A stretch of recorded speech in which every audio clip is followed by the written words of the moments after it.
반갑습니다. 인천 교구의 연수동 성당에 성령 세미나에 참석한 분들이 이렇게 많이 계실 줄은 몰랐습니다. 지난번에 한번 왔었는데 지난번보다도 참석자 수가 아주 더 많은 것처럼 느껴집니다. 예. 네, 정말 제가 존경하는 우리 본당 신부님께서 또 이렇게 여러분들 만날 수 있도록 허락해 주시며 감사드리고요. 시작 기도는 우리 회장님이신 걸로 제가 알고 있는데 잘 모르겠습니다. 예, 하여튼 기도에 주관해 주신 우리 형제님께서 잘 해주셨기 때문에 강의를 바로 들어가도록 하겠습니다. 오늘 강의의 내용은 어떤 것인가? 살아계신 하느님께서 삶 위의 하느님으로 계십니다. 성부와 또 누구시죠?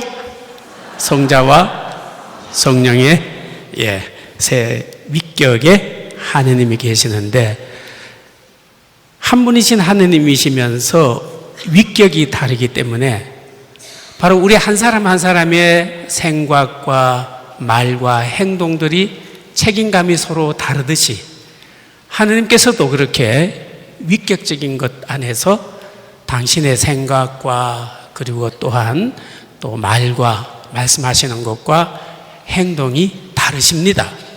그러면서도 온전히 우리 사람들은 서로 다르면 어때요? 서로 어긋나기도 하고 불완전하시지만 하느님은 완전하신 분이기 때문에 바로 온전히 사랑 안에서 일치해 계시면서 각각 다르게 활동하시는 것이죠.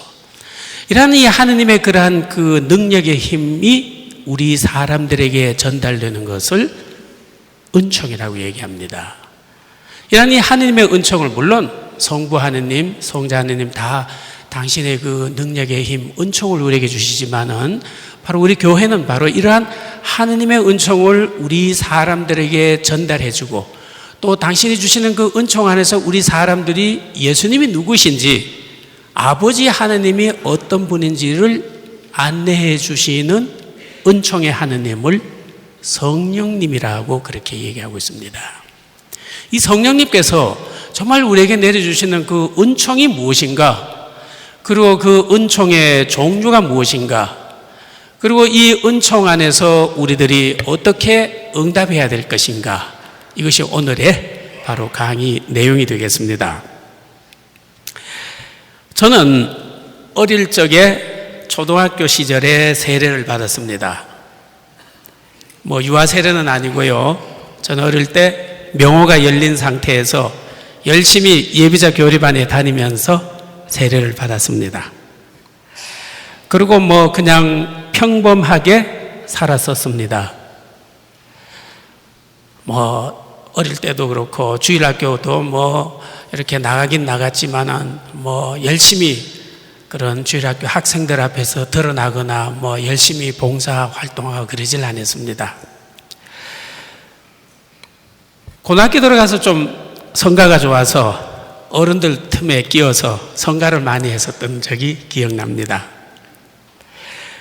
그냥 늘 평범한 생활을 했는데 늘 신앙생활을 하면서 마음에 어떠한 좀 불편한 생각이 들었습니다. 하느님이 정말 계신가? 그리고 좀 크면서 하느님을 믿고 사랑한다고 하면서도 하느님이 정말로 나에게 어떻게 다가오는가? 이런 늘 궁금증 속에 살아왔었습니다. 신학교 들어가기 전에 하루는 본당 신부님께 이렇게 질문했습니다. 신부님, 저 정말 하느님 너무 보고 싶어요. 어떻게 하면 좀 볼 수 있겠어? 했더니 신부님께서 저한테 하시는 말씀이 야, 이 녀석아, 하느님이 개뼈다구로 만들어졌느냐 소뼈다구로 만들어졌느냐? 만약에 그렇게 된 하느님이라면 내가 손바닥에다가 내 앞에 딱 보여주겠다. 하느님은 그런 분이 아니야. 자, 막걸리나 한잔해.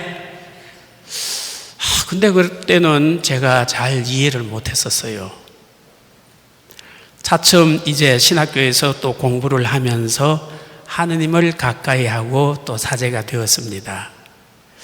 그런데도 뭔가가 분명히 제가 당신을 더 가까이 해야 할 수 있는 영역이 있지 싶은데 그 부분을 제가 발견하기는 좀 어려웠습니다. 사제 서품 받고 약 한 3년이 지나서였습니다. 마침 성직 수도자 성령 세미나가 있다 그래서 한번 참여를 하게 되었습니다.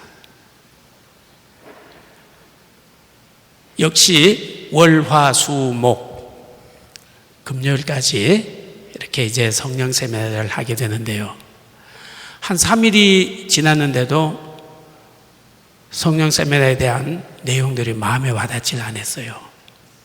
왜 이럴까? 굉장히 불안한 마음을 가지게 되었습니다.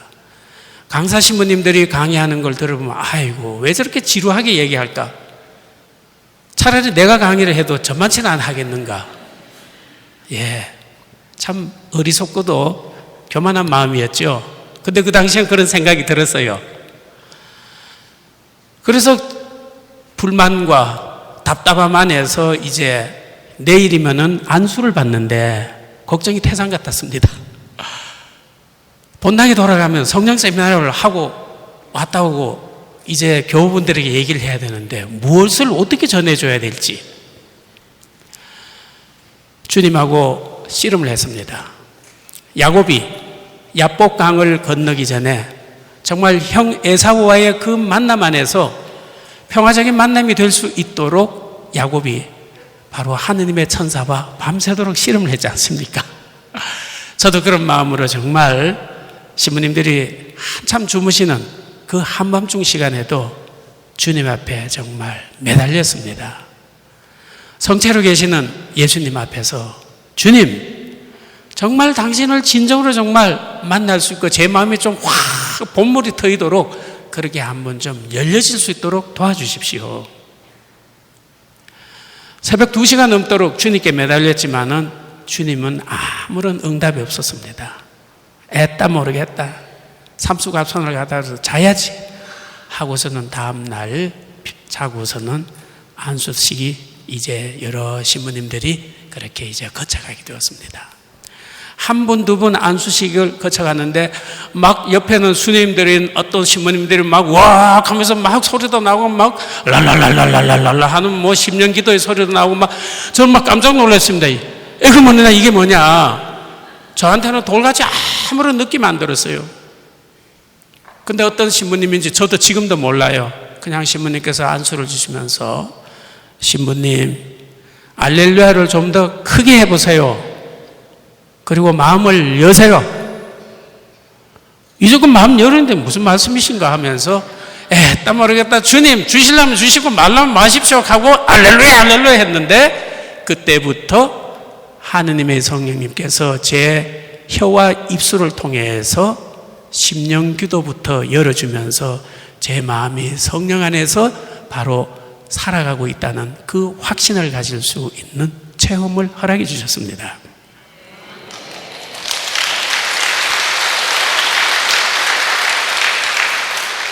물론 오해는 하지 마십시오. 그러면 저 신부는 말이지 신학교 때도 그렇고 신부대에서 얼마 3년 때 성령 세미나 하기 전까지는 하나님도 못 만나고 늘 그렇게 살아왔는가? 그건 아니었어요. 좀 더 하나님 앞에서 정말 자유롭게 그렇게 정말 더 이렇게 가까이 나오고자 하는 그 열망이 있었는데 늘 그것이 제 안에서 가로막혀 있었다는 것이죠. 안수 후에 저는 정말 성령님 안에서의 진정한 자유와 기쁨, 평화가 무엇인지를 알게 되었습니다. 그날 저녁에 제가 주님 앞에 다시 왔어요. 그리고서는 환한 얼굴로 감사드립니다. 그때 제 마음 안에서 시편 2장 7절의 말씀이 떠오르게 되었습니다. 너는 내 아들, 내가 오늘 너를 낳았구나 하고 말씀입니다. 우리는 성령님 안에서 늘 새롭게 하느님의 아들이요 딸로서 탄생하게 됩니다. 이것은 그냥 가만히 있으면 성령님께서 우리를 이끌어 주시는 것이 아니라 하느님께서 우리에게 주신 이 자유의지라는 너무도 소중한 정말 하느님하고 맞짱을 붙을 수 있을 정도의 그러한 소중한 자유의지, 이 자유의지를 우리가 주님께로 열어드려야 됩니다. 이걸 열어드리지 않고서는 주님이 알아서 해주겠지, 이건 아니라는 것입니다. 우리 자유의지를 정말 주님께 열망하면서 간절히 청하게 될 때는 분명히 주시게 되는 것이고, 그러한 그 하나님과의 만남 안에서 매일매일 한순간순간을 우리는 주님 안에서 새롭게 탄생하게 된다는 것입니다. 이 모든 것을 이끌어 주시는 분이 바로 성령님의 역할인 것이죠. 너는 내 아들, 내가 오늘 너를 낳았다. 얼마나 감사한 마음이 들었고 고마운 말씀인지. 바로 이 말씀은 제가 사제 서품 받을 때에 제 사제 서품 선구가 루카복음 1장 38절입니다.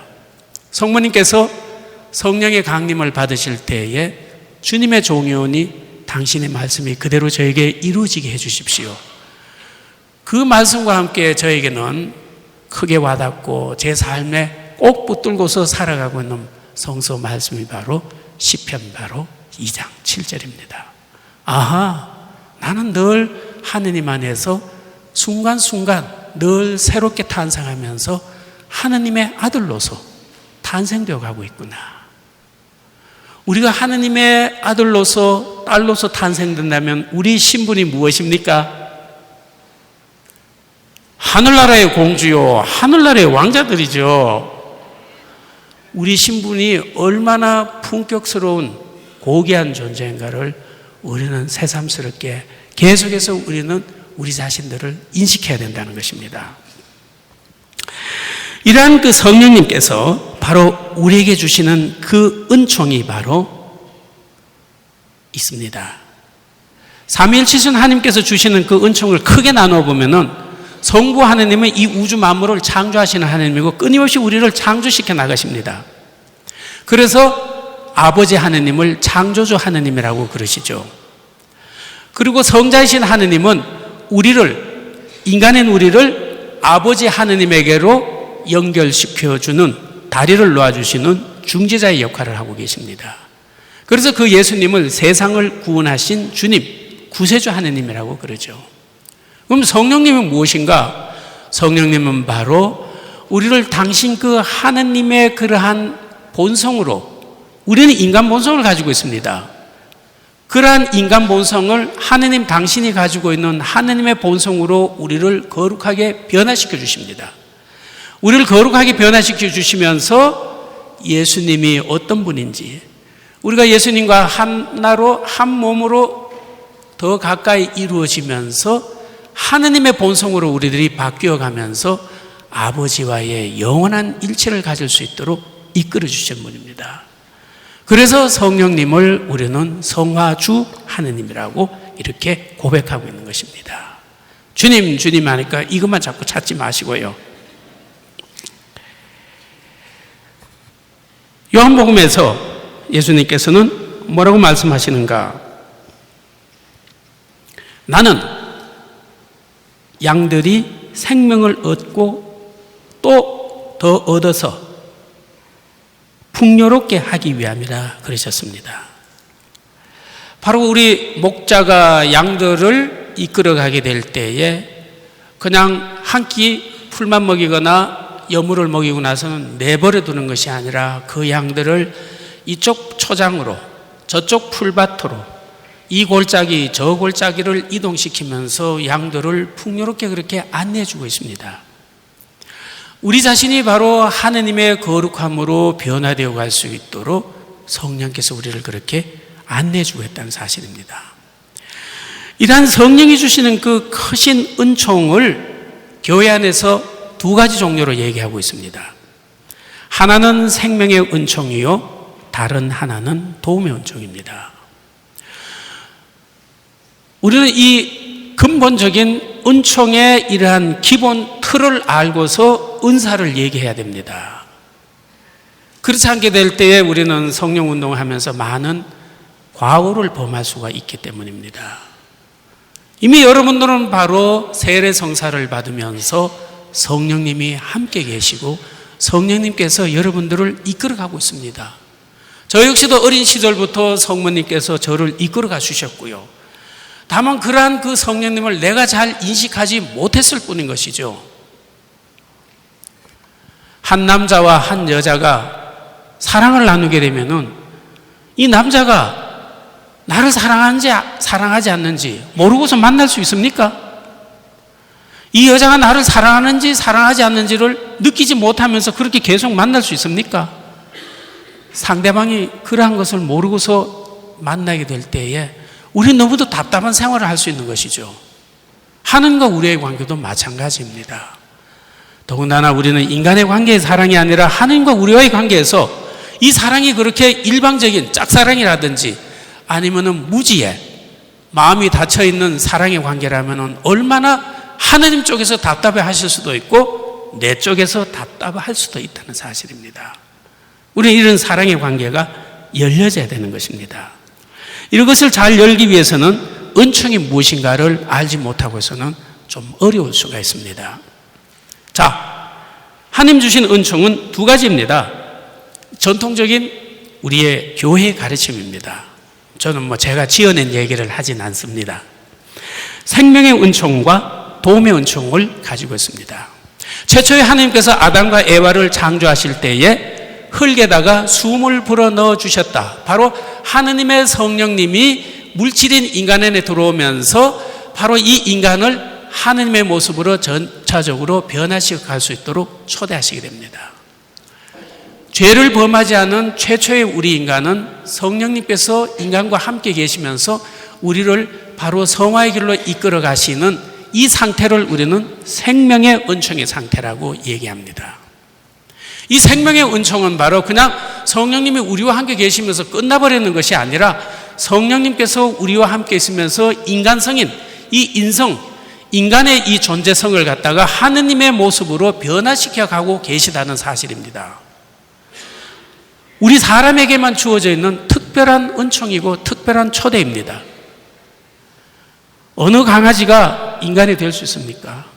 어느 고양이가 인간이 될 수 있습니까? 불가능합니다. 그러나 우리 사람은 하느님의 초대에 의해서 특별한 사랑의 손길에 의해서 그렇게 변화되어 가도록 주어져 있다는 것입니다. 성령께서 그렇게 바로 함께 계시면서 우리를 이끌어가면서 하느님의 모습으로 점차적으로 성장시켜 가는 것을 생명의 은총이 성장되어 간다고 그렇게 표현하게 됩니다. 이 생명의 은총이 성장될 수 있도록 옆에서 계속해서 성령께서 또 주시는 은총이 하나 있습니다.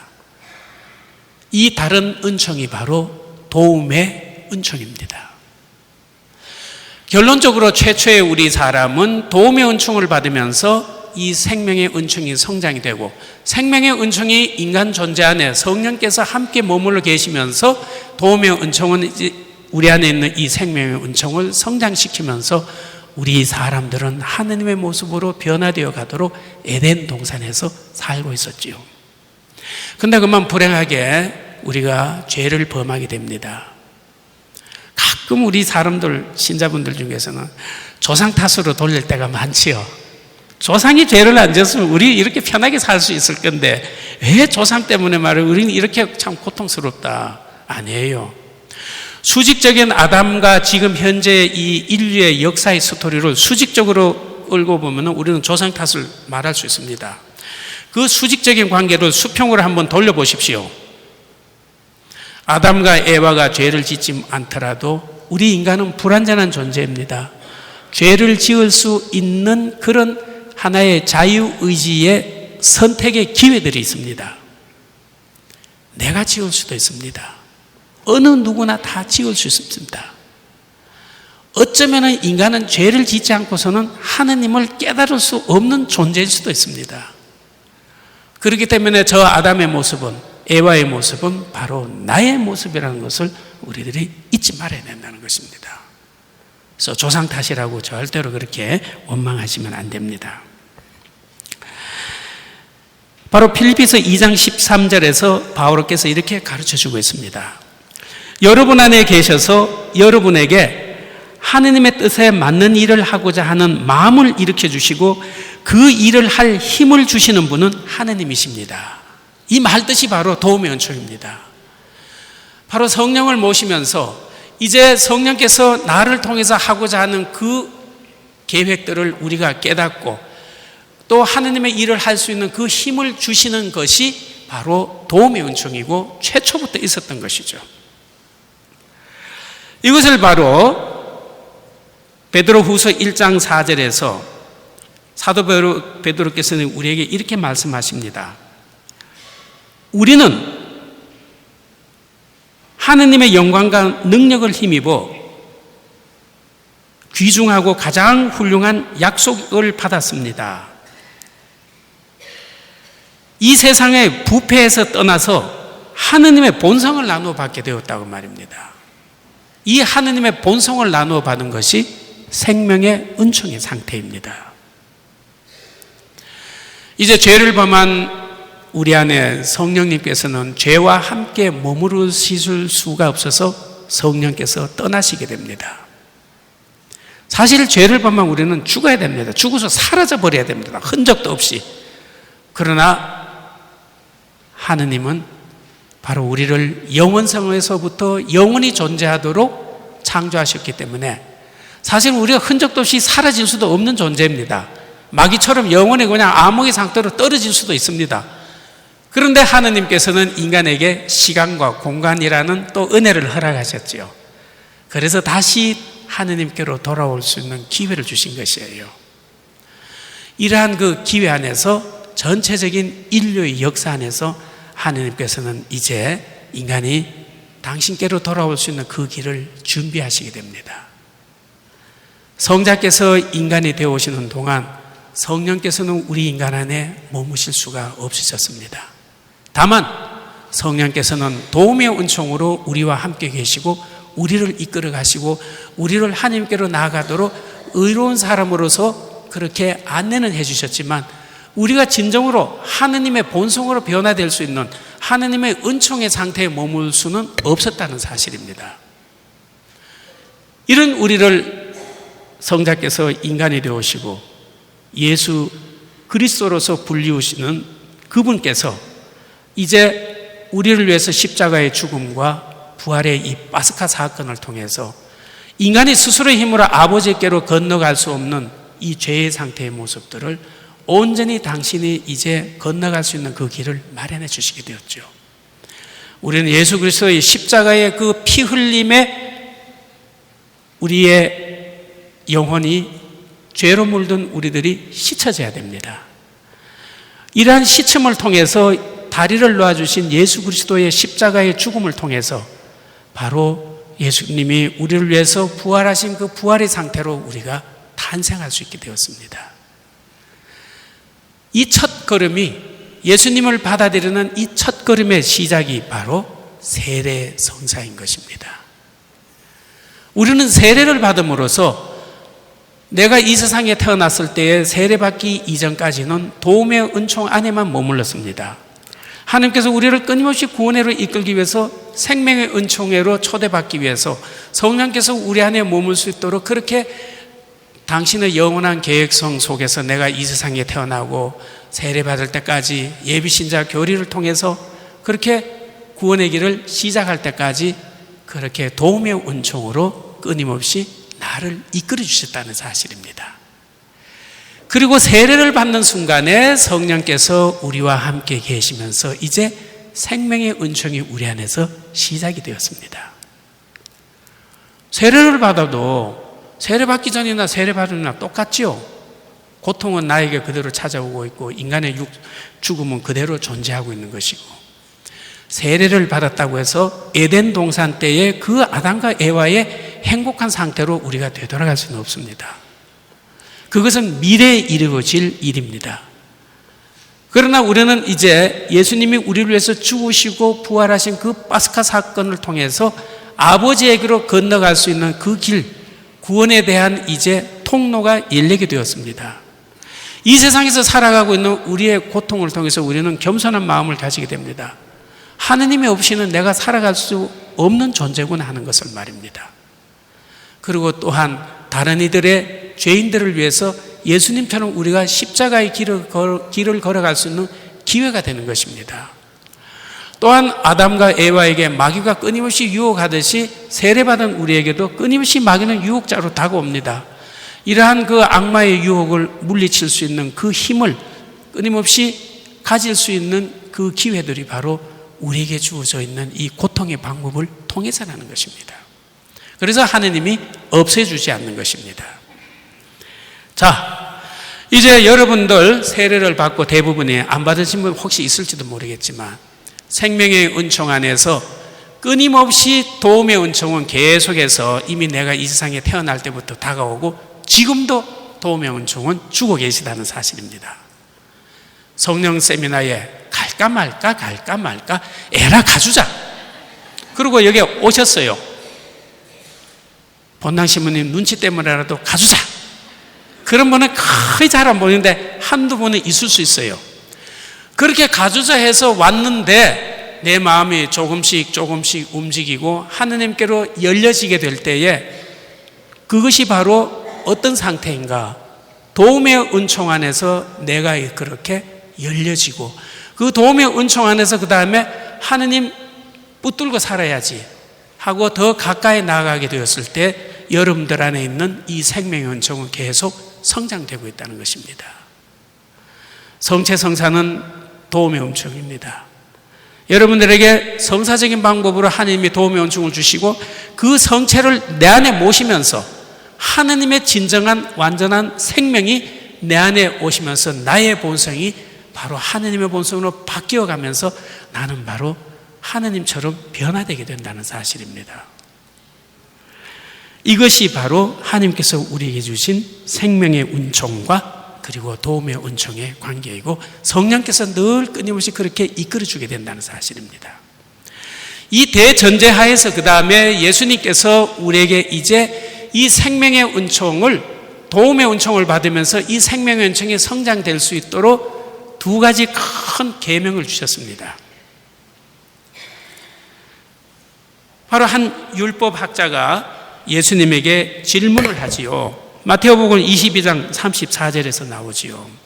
예수님, 모든 계명 가운데에서 첫째 가는 계명은 무엇입니까? 그랬더니 예수님께서 신명기 6장 4절에서 5절을 인용하시면서 바로 너희는 마음을 다하고 목숨을 다하고 정신을 다하고 힘을 다해서 주 너의 하느님을 사랑해라. 우리가 이렇게 이 생명의 은총을 도움의 은총을 받으면서 내 안에 이 생명의 은총을 성령 안에서 성장시켜 나갈 수 있는 방법은 첫 번째 하느님에 대한 사랑이 먼저 있어야 된다는 것입니다. 그리고 예수님께서는 바로 레위기 19장 18절을 인용하시면서 너의 이웃을 너 자신처럼 사랑해야 된다. 이보다 더 큰 계명은 없다 그랬습니다. 계명은 하나님이 우리에게 내려주신 은총입니다. 선물입니다. 하나님이 이것을 깨닫게 이끌어 주시지 않으셨으면 우리는 짐승처럼 살아갈 수밖에 없습니다. 어떤 분들은 계명이라 그러면 짐으로 생각합니다. 아이고 천주교 신자 생활 너무 힘들어. 이거 해라 저거 해라 이거 하지 마라 저거 하지 마라 아이고야 이렇게 해가지고서 내가 정말 제한적인 생활 안에서 답답해 천주교 신자 생활 못하겠다. 아니죠. 우리 작은 체구 안에서 우리는 바로 하느님의 모습을 닮았기 때문에 무한한 생각, 무한한 어떤 자유로움을 선택할 수 있는 길은 열려져 있습니다. 근데 그 무한한 자유로운 길을 내 마음대로 자유분방하게 선택했을 때 우리 존재는 어떻게 되겠습니까? 아담과 예와보다도 훨씬 망하는 꼴을 우리는 스스로 겪어야만 할 것입니다. 바로 그래서 예수님이 요한복음 14장 6절에서 말씀하셨죠. 나는 길이요 진리요 생명이다. 그래서 예수님께서 우리가 걸어가야 하는 그 제한된 길을 우리에게 안내해 주고 있죠.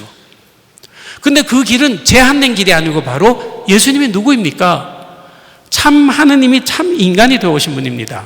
그렇기 때문에 인간적으로 보면 제한된 길인 것 같지만 그 제한된 길은 바로 무한하게 우리를 위해서 열려져 있는 바로 하느님 나라의 문이라고, 하느님 나라의 길이고 하느님 나라의 생명이고 하느님 나라의 참된 가르침이라는 것입니다. 예수님이 이 두 가지를 알려주셨습니다.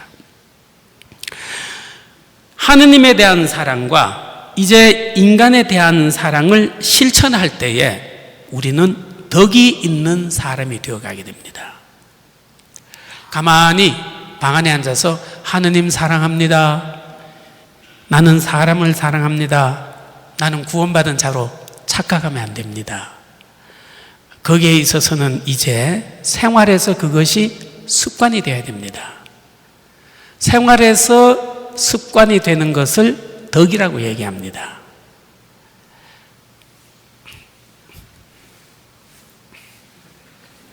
뭡니까? 술을 마시는 걸 습관화들이고 고스톱을 치는 것을 습관화들인다면 그거는 덕이 아닙니다. 하나님에게로 향해 나가는 선의 이 삶이 습관화되어야 되는 것입니다. 그걸 우리는 덕이라고 그럽니다. 한 번, 두 번 자선을 베풀고 한 번, 두 번 남을 좀 도와주는 거 그거 덕이 아닙니다. 사랑의 실천은 될 수 있지만 습관이라는 것은 바로 천성이라고도 얘기하고 있죠. 천성이 돼야 됩니다. 하늘의 품격으로 우리들이 이제 생활화되어야 되는 것입니다. 이것은 끊임없는 훈련이 필요합니다. 그래서 신앙생활에는 바로 덕의 훈련의 과정이 필요하다는 것을 꼭 얘기하고 있죠. 우리 신자분들 중에서 이런 부분이 좀 많이 좀 부족할 수도 있지 않겠나 싶습니다. 덕은 바로 내가 훈련을 해서 그것이 내 생활로서 생활화되어야 되는 것입니다. 하나님에 대한 사랑을 가지고서 우리는 인간을 사랑할 수 있는 이 모습이에요. 근데 세례성사를 받은 우리에게 성령님께서는 이 하나님에 대한 사랑과 인간에 대한 사랑을 잘 할 수 있도록 하나님을 사랑할 수 있도록 하는 구체적인 은총을 우리들에게 또 부어주셨습니다. 또 인간을 잘 사랑할 수 있도록 세례받는 우리들에게는 구체적인 은총을 또 주셨어요.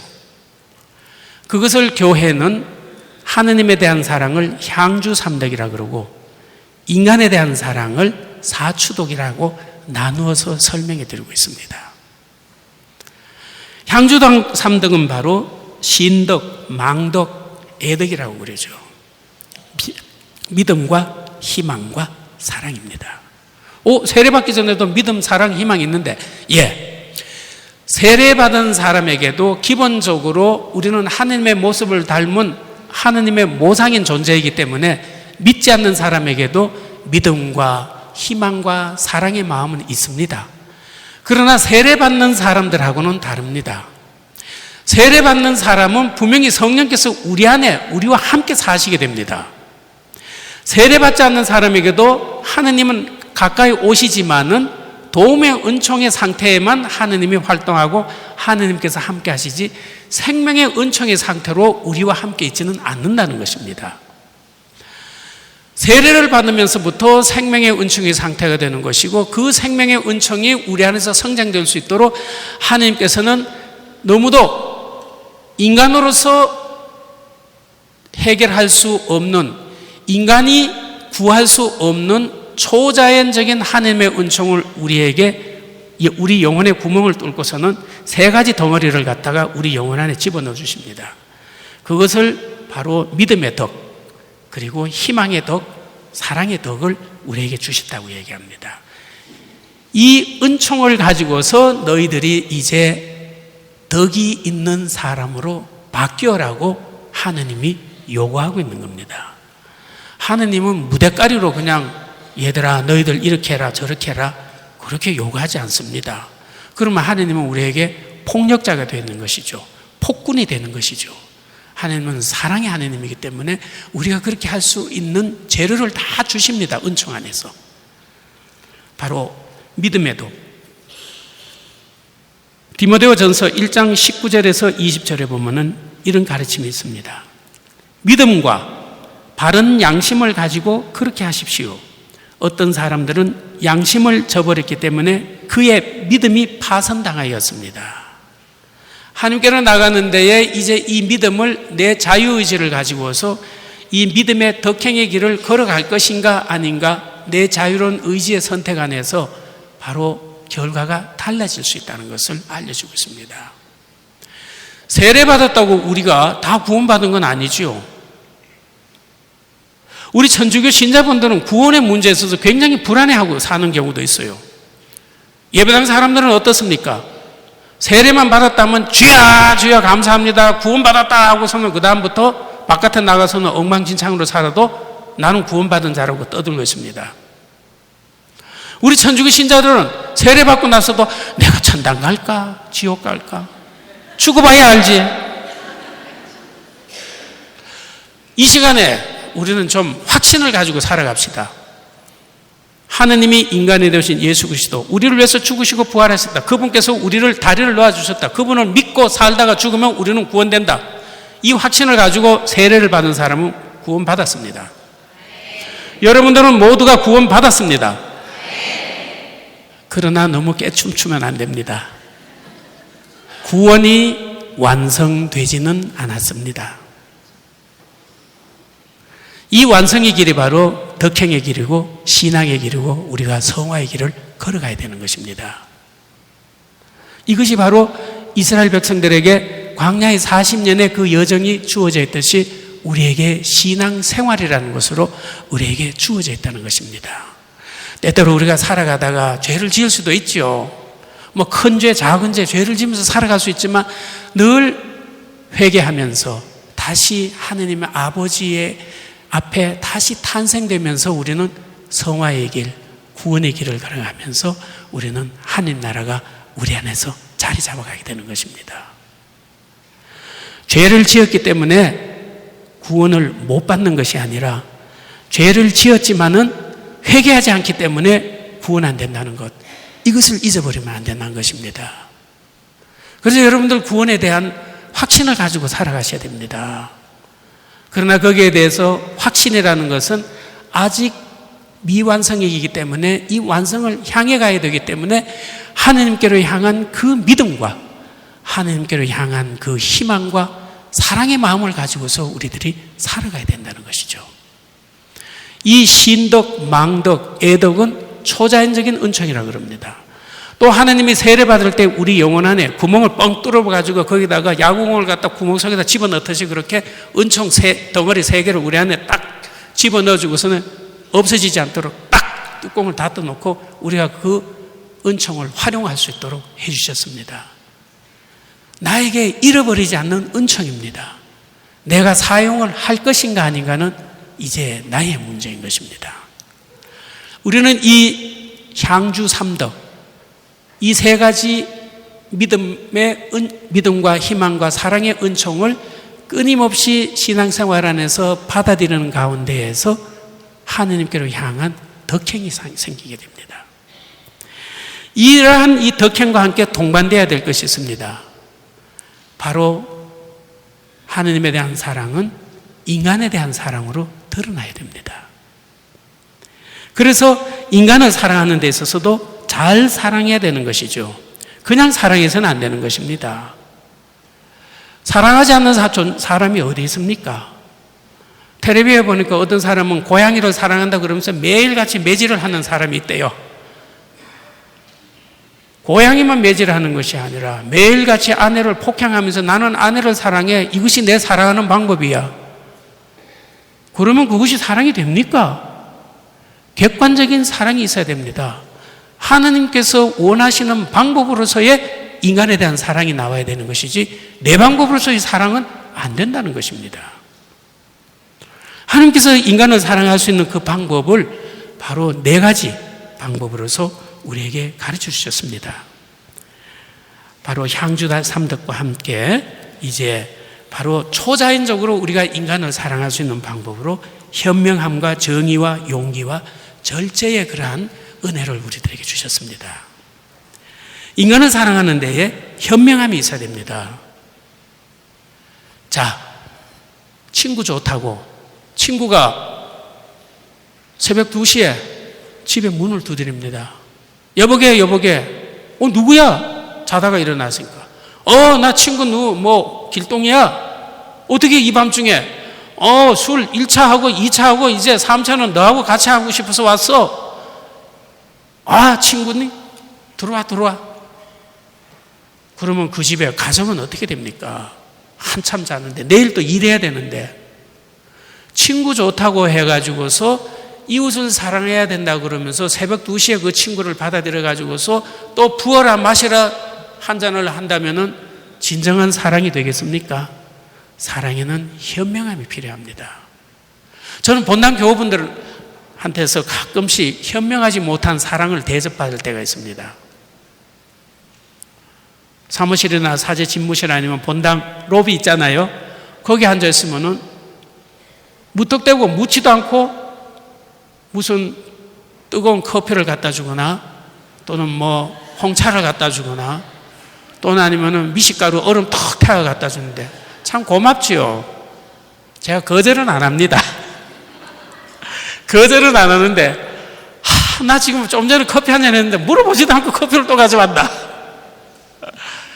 나는 지금 뜨거운 걸 좋아하는데 목이 아파서 이 얼음물을 갖다 주면 어떻게 해? 예. 사랑의 마음도 좋지만은 우리에게 바로 현명함이 필요합니다. 현명함이라는 것은 그 상대방의 마음을 헤아리면서 다가가야 됩니다. 가끔 부부간에 그렇지 못한 부부들이 참 있더라고요. 젊은 부부인데 늘 보면 티격태격해요. 가만히 보면은 자기 중심으로 남편을 생각하고 또 남편도 자기 중심으로 아내를 바라보면서 정말 둘이 잘 지낼 수 있는 사이인데 한 몇 개월의 그런 어떤 사랑의 훈련 안에서 아주 달라진 그런 부부가 있습니다. 물론 거기에 바로 성령님께 도움을 청하고 또한 기도도 그들을 해드리면서 바뀐 부부가 있었습니다. 현명함이 없으면 우리는 이웃을 사랑하는 데 굉장히 나도 모르게 실수할 수가 있고 실패할 수가 있습니다. 이렇게 이 이웃을 사랑하면서 이제 정의로움이 있어야 됩니다. 홍길동, 부잣집에 돈을 뺏어서 가난한 이들에게 나누어 준다. 의적, 의로운 도적. 우리 그리스도 교회에서는 이거 받아들일 수 없습니다. 굉장히 우리에게는 감동적으로 다가올 수 있지만은 바로 윤리적으로 맞지 않습니다. 우리는 하느님 앞에서 정의로운 생활을 해야 합니다. 저는 직장 생활을 하는 가운데에서 또 외국에서도 해외 지사 근무도 하고 그랬었습니다. 신학교 들어가기 전에 조금 이렇게 펜대를 조금만 이렇게 조작을 하면은 뭐 좀 괜찮은 수입도 될 수 있는 그런 겁니다. 어떤 경우에 그런 유혹들이 찾아옵니다. 그리고 또 옆에 있는 사람이 그런 유혹을 할 때도 있고요. 그랬을 때에 정말 예수님을 바라보면서 야, 이거 한번 잘하면 집 한 채는 안 들어오겠나? 아파트 한 채는 되겠는데? 우리의 유혹은 정말 쉽게 넘어갈 수 있습니다. 예수님 앞에서 예수님, 이러면 안 되겠지요? 그래, 네 마음을 통해서 지금 내가 말하고 있지 않니? 나는 천주교 신자입니다.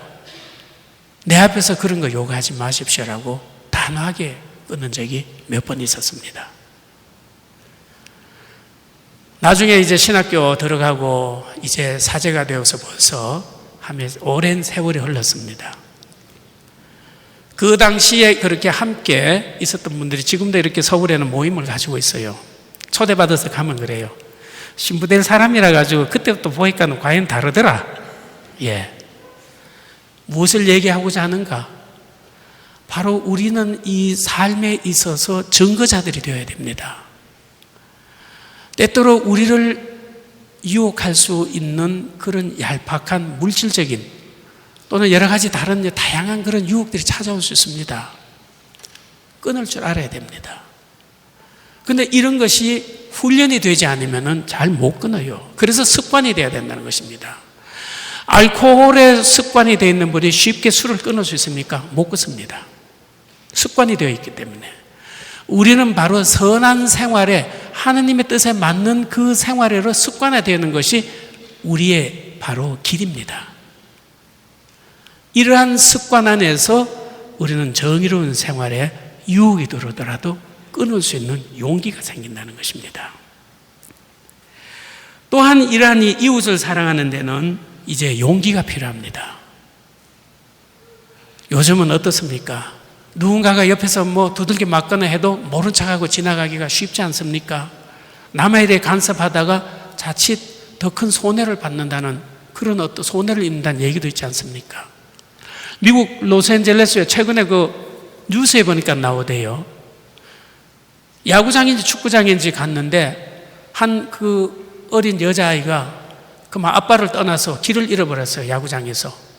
이리저리 헤매다가 그만 이제 아빠도 잃어버리고 엉엉 울고 있으니까는 바로 거기에 있던 어떤 아저씨가 너 아빠가 어떤 분이니 어디쯤에 있었니 하면서 손을 잡고서는 애를 달래내라고 여기저기 왔다 갔다 그 근처니까 아마 그랬겠죠. 그런데 애를 잃어버린 아버지는 너무 놀라가지고서는 이 아이가 어디 갔나 했는데 그 남자를 만나니까 아니 저 녀석이 우리 아이를 유괴하려고 했는 모양이구나 하고서는 가서 그렇게 뺨을 때렸다는 것입니다. 양쪽이 다 이해는 갑니다. 예. 그래서 요즘은 다른 사람들의 어려움을 잘 외면하기가 쉽습니다. 그래서 남의 외밭에 가서는 신발끈을 매지 마라 그러지 않습니까? 오해받을 일은 하지 말아야 되겠지만은 정의롭게 그리고 용기 있게 그렇게 나설 수는 있어야 됩니다. 돌아가신 아버지 욕 좀 할게요. 어릴 때는 우리가 이렇게 보면 이제 저도 어릴 때 아주 제 방에 하나 있었으면 좋겠다는 생각이 드는데 방에 하나 없었어요. 부모님들하고 큰 방에서 여러 명이 같이 자고 있었어요. 근데 밤에 대문을 누군가가 딸랑딸랑 대문 소리가 났어요. 종도 있잖아요, 대문에. 그러니까 아버지가 깨셔가지고는 저도 그때 잠이 깼는데 아버지가 자리에 누우셔가지고서는 누구냐? 그러니까 엄마가 했다. 아이고 좀 나가봐요. 그러니까 누구냐? 어머니가 했다. 아이고 답답해 내가 나가야지 하면서 그건 누구요? 하고 갔는데 아무도 없었어요. 아버지 같으면은 가족들의 가장으로서 책임을 지고 바로 꼬장주 차림으로라도 나가서 누구냐 하고서는 용기 있게 앞장서야 됩니다. 그런데 요즘 남성들은 말이죠 굉장히 약해요. 여성들이 너무 강해요. 이 교회를 지켜나가는 것도 그래요. 보면 여성들이 얼마나 참 이 교회를 잘 지켜나가 주십니까? 네, 아버지 욕은 아니고 우리가 이렇게 어떠한 삶에 있어서 좀 더 앞장설 수 있는 이웃을 위해서 가족들을 위해서 용기를 가질 수 있는 것이 사랑의 실천의 또 하나의 방법이라는 것입니다. 마지막으로 바로 절제가 필요합니다. 네, 현명함과 함께 절제. 그래서 친구 좋다고 말이죠. 1차, 2차, 3차, 4차로 그렇게 간다면은 내 몸도 상하고 그리고 또 다른 가족이나 이웃들에게도 피해를 줄 수 있죠. 자제할 수 있는 것이 꼭 필요합니다. 제가 이 포항에 발령난 지 이제 몇 달 안 됩니다. 본당에 갔더니 어떻게 소문이 났는지 우리 본당 신부님은 술을 안 마신대요 하고 소문이 났어요. 그래서 저보고 신부님 소주 한잔 하러 가시죠라고 얘기하는 사람이 아무도 없어요. 예, 그래서 이상하다 하고서는 그 다음에 어느 날 마침 이제 그 사목위원들하고 잠깐 이렇게 자리를 할 시간이 있었습니다. 그럴 때 신부님 뭐 하면서 콜라 드릴까요? 사이다 드릴까요? 아무거나 주고 싶은 애 주세요. 그러니까 주고 싶은 건 소주를 드리고 싶은데 예, 주세요. 한 잔, 두 잔 하면서 자기보다도 더 많이 마시고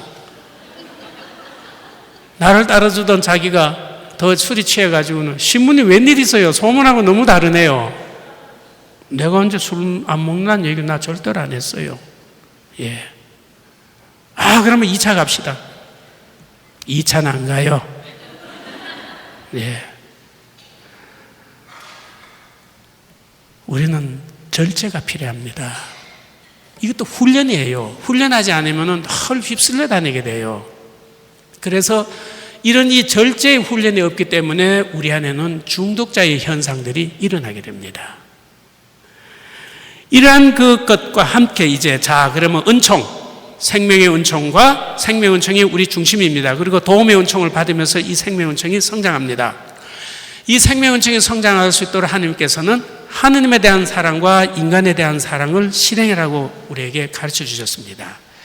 그리고 이 하느님에 대한 사랑과 인간의 사랑을 잘할 수 있도록 향주 3덕, 신덕, 망덕, 애덕을 하느님 사랑 편에서 우리에게 은총을 주셨고, 인간을 보다 더 잘 지혜롭게 사랑할 수 있도록 현명의 은총, 정의의 은총, 용기의 은총, 절제의 은총을 주셨습니다.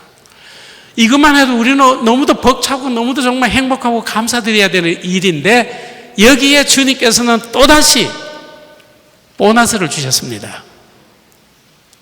은사를 선물로 주셨어요. 은사라 그러면은 어떤 경우에는 교우분들 안에서 거부하고 싶은 얘기도 있습니다. 은사 그럼 저 뭐 치유 은사 뭐 하고 뭐 무슨 뭐 마귀 쫓아내는 뭐 구마은사 하고 그러는데, 혹시 뭐 우리 본당시면도 구마은사가 있으신데 다른 은사도 많으시지만, 네. 자, 이런 은사에 대해서 오해하지 마십시오. 바로 이 은사는 하느님에 대한 사랑과 인간에 대한 사랑을 보다 더 잘할 수 있도록 하느님께서 그 중간에다가 더 풍요롭게 그렇게 내려주시는 선물입니다. 그래서 바로 카리스마, 선물이라고 표현을 하고 있지 않습니까? 순풍의 돛담배의 이야기. 우리의 신앙생활은 그냥 뭐 막연히 신앙생활을 한다 생각하지 말고 한번 이렇게 생각해 보세요. 내가 쪽배를 타고 노를 저어서 강을 거슬러 올라가는 것이 나의 신앙생활이라고 한번 생각해 보십시오. 노를 젓지 않으면 어떻게 됩니까? 배는 강을 거슬러 올라가지 않고 정지해 있는 것이 아니라 떠내려가 버리게 되죠. 우리 신앙생활은 생명의 은총이 끊임없이 성장하듯이 강을 거슬러 올라가야 됩니다. 그래서 노를 끊임없이 저어가는 이것이 바로 덕행의 모습입니다. 그런데 주님께서는 우리가 너무 힘들지 않도록, 지치지 않도록 배에다가 돛대를 하나 또 달아주십니다. 그래서 순풍의 돛담배. 얼마나 참 기쁩니까? 노를 저으면서 유유자자 즐기면서 갈 수 있는 이것이 바로 은사입니다. 이 은사를 바로 또 주님께서는 풍요롭게 내가 개인적으로 정말 하나님께로 잘 향해 나갈 수 있는 7 은사를 주십니다. 그래서 견진성사를 받을 때 우리는 성령의 칠언을 받는다 그러는데, 좀 이 부분은 저는 불만입니다. 왜 꼭 성령의 칠언만을 받는가? 아니에요. 성령의 9가지 은사도 다 받지요. 이미 성령의 칠언이라는 것은 세례 때에 이미 벌써 이 은사가 주어졌습니다. 견진을 받으면서 이 성령의 칠언은 드러나게 되는 것이죠. 제가 청년 시절 때에 바로 청년의 활동을, 또 청년 내조를 하고 청년의 활동을 하고 성가대 활동하면서 굉장히 제가 열심히 활동을 했었어요. 근데 견진을 안 받았었어요. 그래서 이제 마침 본당에서 견진을 받을 때가 되어가지고서 큰 운동장에서 주교님 모시고 그렇게 견진을 받았어요. 뭐가 뭔지도 모르고 그렇게 받았다고 봐야 되겠죠. 그런데 그 견진을 받고 나서는 하느님이 어떤 분인지를 더 많이 알고 싶고, 하느님에 대해서 좀 공부도 하고 싶고, 그리고 하느님의 일을 더 적극적으로 하고 싶은 생각이 제 안에서 불이 붙어서 올라오는 것을 발견했었습니다. 근데도 그때는 저는 성령님의 활동이라는 것을 모르고 있었어요. 왜 이럴까? 그러면서 교회 서적에 관심을 가지고서 그렇게 교리 공부도 혼자서 새로 하고, 또 성인 성녀들의 책들을 많이 읽게 되고, 교회 서적들을 많이 접하는 가운데에서 저는 제 성소를 발견하게 되었습니다. 내 전 삶을 한 여자에게 맡긴다는 것은 너무 아깝다. 정말 하느님에게 전 삶을 한번 맡기고서 살아봐야 되겠다는 겁니다.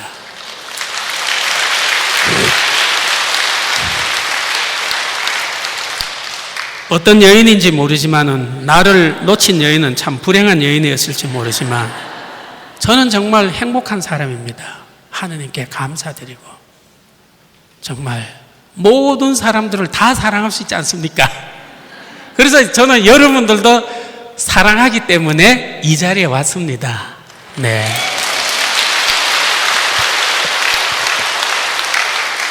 이렇게 하느님을 보다 더 잘 사랑할 수 있도록 우리 개인이 내 자신이 성화의 길을 잘 걸어갈 수 있도록 하느님께서는, 성령께서는 또 구체적으로 이 보너스 안에서 은사가 있는데 나 개인의 경감을 위해서 바로 이사야서 11장 1절에서 3절의 말씀이죠.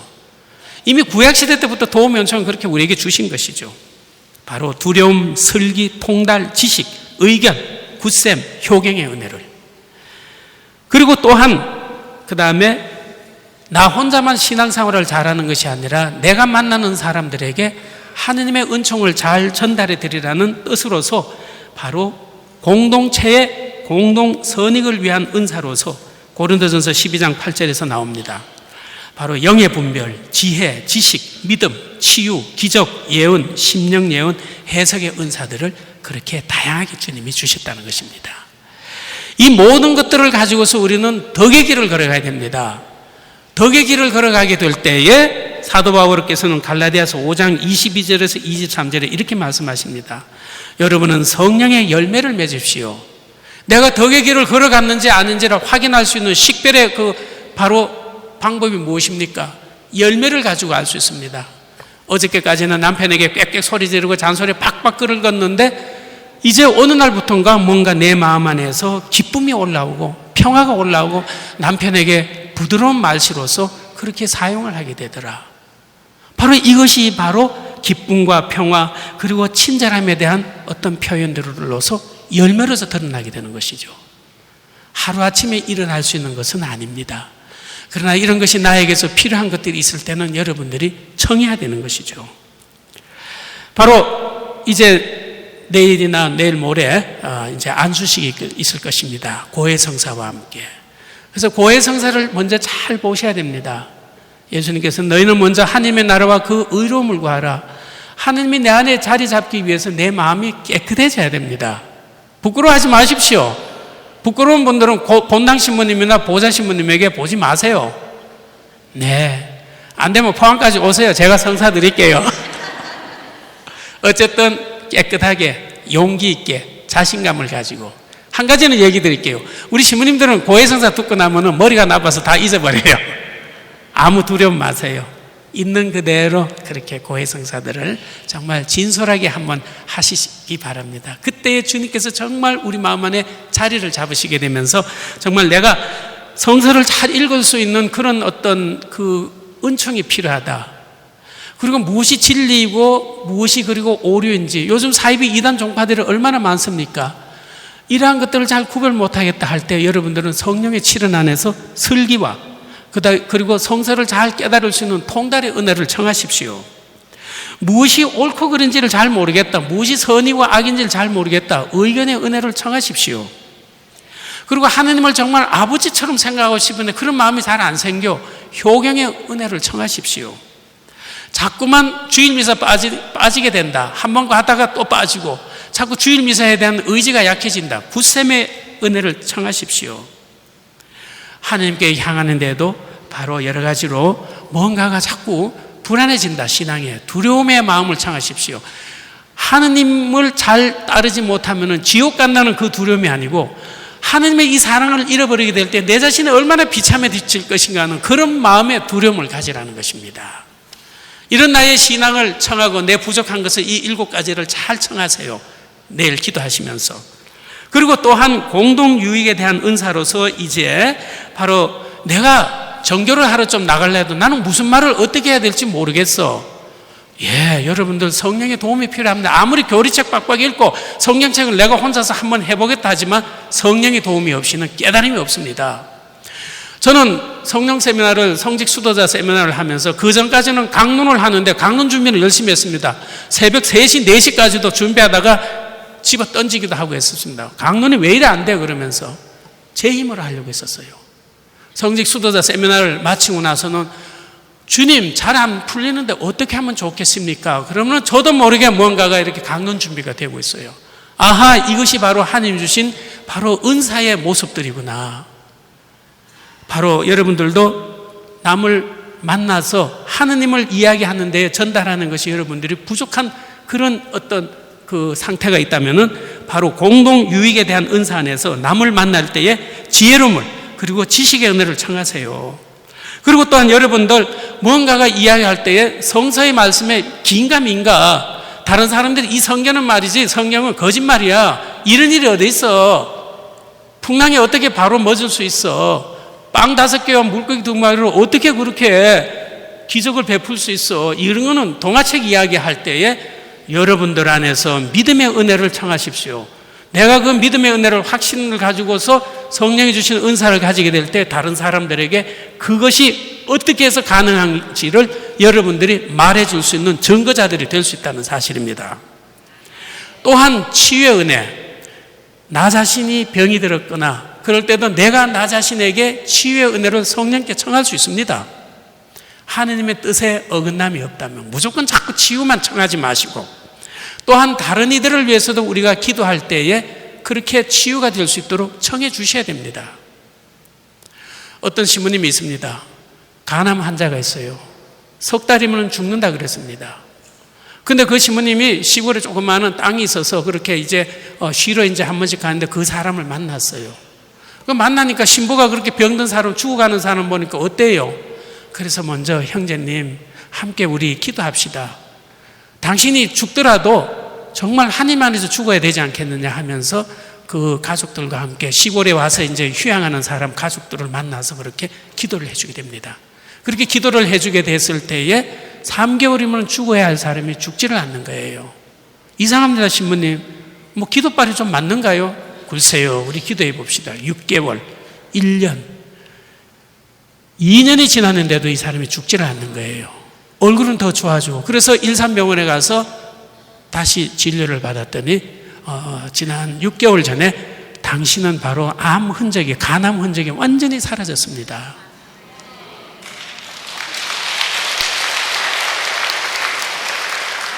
바로 하느님의 도우심 안에서는 치유도 일어납니다. 그리고 치유가 바로 안수를 바로 하자마자 일어나는 것은 기적입니다. 그런데 계속해서 기도하고 주님께 도움을 청하면서 그 사람의 마음이 하느님께로 향하면서 이제 병이 나아지는 것, 이것은 치유의 은사라고 얘기할 수 있죠. 어느 쪽이든지 바로 여러분들 안에도 그런 분들이 있을 수 있습니다. 또 다른 분들에게도 그렇게 기도를 해줄 수 있고, 그러나 이런 부분은 굉장히 겸허하게 그리고 정말 신중하게, 아까 얘기했죠. 현명함, 용기, 정의, 절제의 마음을 가지고서 이 은사들을 사용해야 된다는 것입니다. 혈액암을 가진 사람이 전화가 왔어요. 신부님 혈액암이래요. 역시 이 사람도 한 3개월 남았어요. 미국의 교포입니다. 아유 어떡합니까? 그래 안 되는데 잘 그렇게 치료 방법이 없으니까 의사가 아무것도 하지 말아요. 그래도 항암 치료는 해보겠습니다. 좋습니다. 전화로 해봅시다. 전화를 해가지고서 10년 기도하고 그 사람이 정말 하나님 앞에 나아갈 수 있도록, 그런 가운데서 그 부부가 이왕 죽을 거 매일 미사를 가고 성모님께 정말 도움을 한번 청해 보십시오. 성령의 도움을 청하더라도 성령 강림 때의 한가운데 누가 계셨습니까? 우리 어머니 마리아가 있었습니다. 바로 어머니 마리아를 중심으로 어머니께 그 병을 봉헌하면서 그렇게 성령의 도움을 한번 청해 보면 어떻겠습니까? 이 사람도 6개월, 그리고 1년, 2년, 3년. 미국에서는 5년이 지나야지 혈액암이 그렇게 진단이 최종 난답니다. 5년이 지나서 의사가 얘기를 하기를, 물론 중간중간에 이제 검진은 받죠. 이상하다, 당신은 죽어야 할 사람이 안 죽는데요. 그러더니 5년에 대해서 의사가, 의사로서는 도저히 이해할 수 없는 마지막 검진 결과를 알려드리겠습니다. 당신에게서는 혈액암의 흔적이 사라졌습니다. 하느님께서 하시는 일은 분명히 있습니다. 지금도 그 성서의 말씀 안에서 기적들이 일어나고 말입니다. 우리는 이런 것을 바로 내 믿음 안에서 청할 수 있어야 됩니다. 주려면 주시고 말라면 마십시오. 그럼 주님이 못 주십니다. 아시겠습니까? 이런 여러 가지 공동체 은혜 안에서의 치유의 은혜, 그리고 또한 그 구마의 은혜도 있습니다. 이 안에서 마귀 들린 사람을 우리가 쫓아내줄 수 있는, 마귀는 정말로 현존하는 실체입니다. 마귀는 상상의 그런 어떤 존재가 아니라는 것입니다. 하느님이 천사를 창조했는데 그 천사들이 하느님을 배신한 천사들이 바로 마귀들입니다. 그 마귀들의 두목이 악마인 것이고 그 악마는 우리에게 세 가지로 다가옵니다. 첫째는 유혹으로 끊임없이 하루에도 12번도 골몇 번도 더 다가오지요. 네, 신부인 저에게도 골몇 번도 더 다가옵니다. 여름철이니까 특히 또 더 다가오지요. 그래서 저는 주보에다가 우리 여성 여러분들 본당 신부를 위해서 옷 좀 잘 입고 오세요. 비싼 옷을 입고 오라는 뜻이 아닙니다. 예, 마귀는 웃으려고 그런 얘기인데 바로 마귀는 끊임없이 우리들에게 너나 할 것 없이 유혹자로 다가옵니다. 두 번째, 영향력을 줍니다. 우리 몸이 아프고 괜시리 뭔가가 자꾸 우리 안에 와서는 괴롭힙니다. 여러 가지 중독 현상들, 그리고 또 우울증 현상들, 정신병적이고 심리적인 현상들 굉장히 다양하게 우리에게 다가옵니다. 그리고 실제적인 포제션, 부마 현상이 있습니다. 예를 들면 대표적인 것이 신들린, 접신들린 그러한 점쟁이나 또는 무당들이죠. 이런 사람들에게 있어서 바로 그들을 해방시켜 줄 수 있는 것은 바로 하느님이 인간이 되신 예수 그리스도밖에 없습니다. 그리고 예수 그리스도께서 우리 바로 성직 또는 수도자 아니면 여러 우리 신자분들 안에서의 은사자들을 통해서 우리가 함께 기도해 주면서 그러한 것들이 서서히 그렇게 떠나갈 수 있도록, 네, 다양한 은사들이 있습니다. 여러분들 반장, 구역장, 그리고 아버지로서, 어머니로서, 그리고 자녀로서, 학생으로서 나의 현재의 그런 위치에서부터 하나님께 나아가는 데에 그러한 건 나 개인의 견고함을 위해서 또 주변 이웃들을 위해서 할 수 있는 이런 성서 안에서만 나오는 것이 아니라 폭넓게 너무도 무궁무진한 그 은사들이 성령께서는 우리에게 주고 있다는 사실입니다. 특별히 여러분들 바로 봉사자들 각조에 들어가셔서 이제 이러한 이 은사들을 청하시면서 심령 기도를 안수받기 전에 미리 한번 간단하게 연습을 하면 어떨까 싶은데 그건 모르겠습니다. 본당신문에 지시들 하십시오.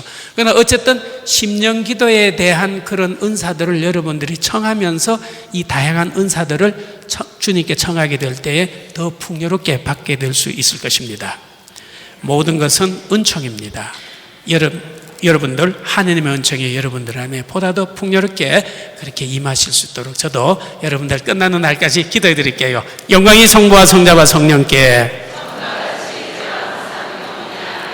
성부와 성자와 성령의 이름으로 아멘.